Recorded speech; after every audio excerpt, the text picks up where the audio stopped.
পায়রা কটটুকু পর কত বড় লম্বা আপনারা দেখে নেন। পুরো মুঠের মধ্যে চলে যাবে পায়রা। এই দেখেন দেখেন। আর ভালো পায়রা সবসময় যেন গুণাগুণ রাখবেন।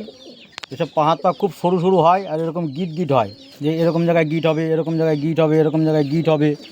ভালো পায়রা গুণাগুণ এরকম হয়। আর বাঁধের মধ্যে এরকম কাঁচির মধ্যে এরকম ভিতরে দিকে বেঁকানো হয় নখ। ঠিক আছে, আপনারা এটা গুণাগুণ রাখবেন।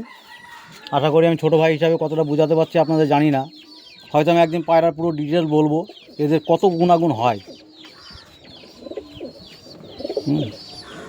দেখুন, এই দেখুন লেজ দেখুন, তো কঠিন ওরা। এই আকাশ উঠলে কাউকে চেনে না।